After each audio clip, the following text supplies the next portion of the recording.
Hey there, this is Chris from The Longest Way. I was just going to let you know that I applied for a Chinese visa, and I'm totally excited. I'm really happy. I mean, it's been what, like a year or something since I've been there last, and I missed the place.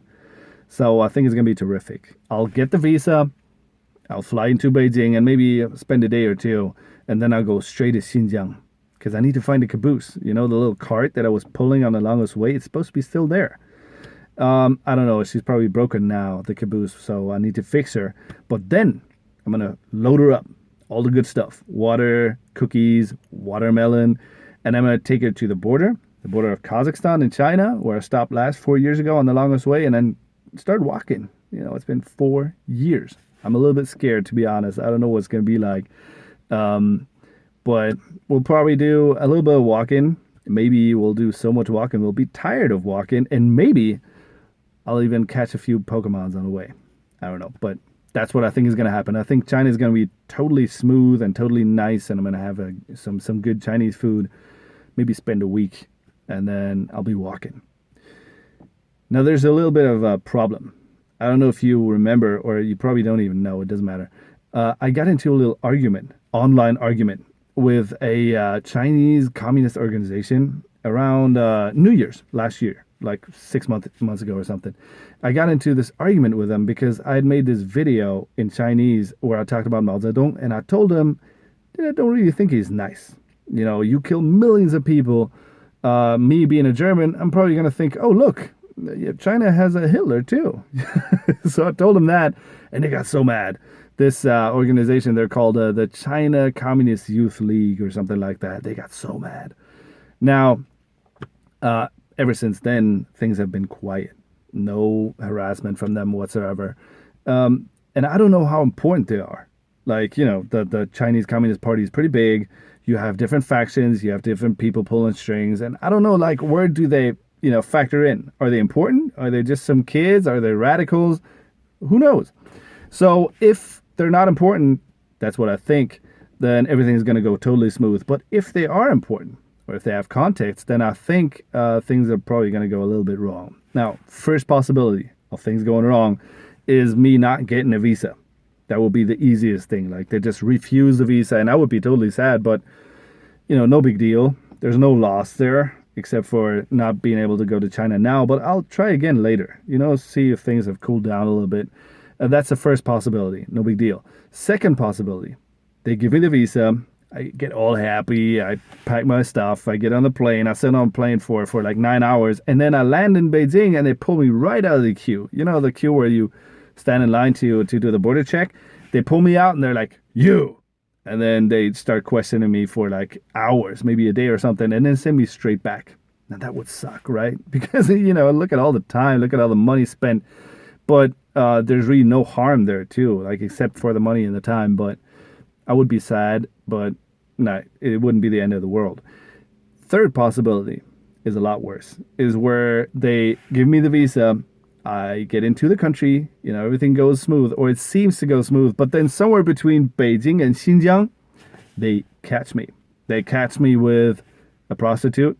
They catch me with drugs.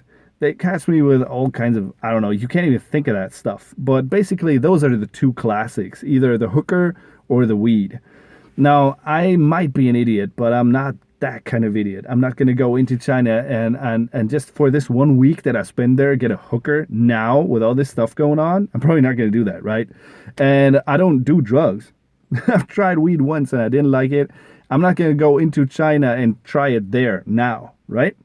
So, but still, that's what they do. The honey trap, the one with a hooker, it basically goes, you're in your hotel room, and then somebody knocks on the door, you open the door, a lady kind of storms in, you're like, what the hell?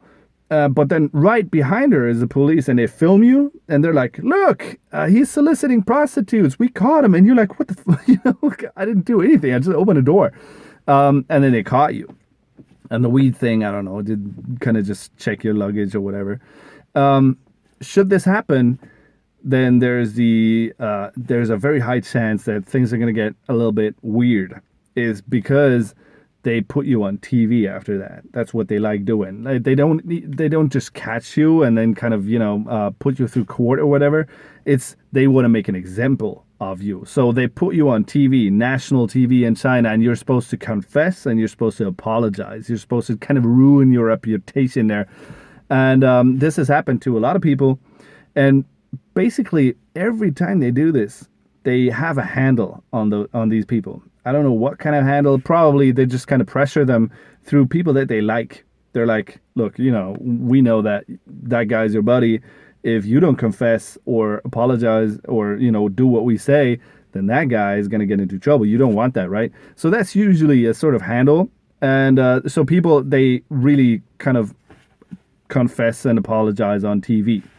And I think I'm going to do the same. If they put me on TV, I'll apologize. I do whatever they say. It's scripted anyway. You know, they give you a script and you're supposed to kind of memorize the script and then say the script and they're happy and you're happy. And then you just kind of go back to your country because your reputation is ruined anyway. But should this happen, I think we should have a little bit of fun, right? You know, we're doing this anyway.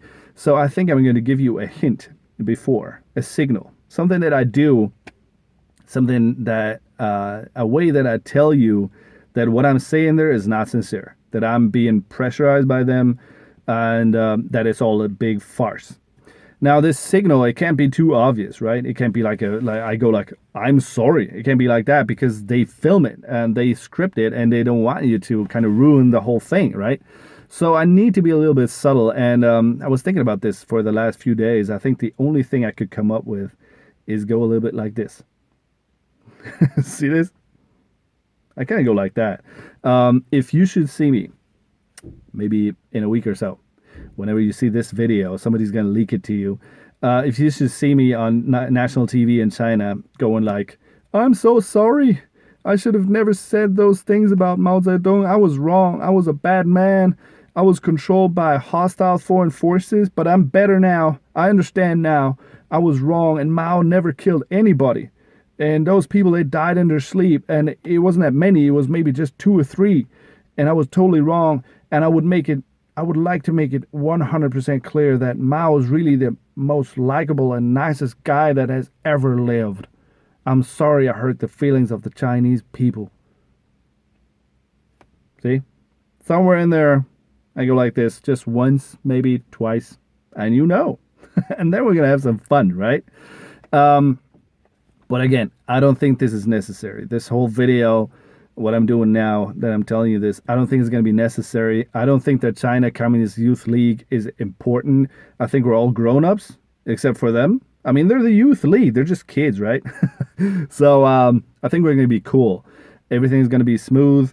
And I'm really excited to go back to China. I'm not paranoid. If I was paranoid, I wouldn't go. I would just think maybe there's the off chance. So that's why you got this video, right? I'll try to do this when they film me. I don't know if it's going to work, but it should be fun. Peace.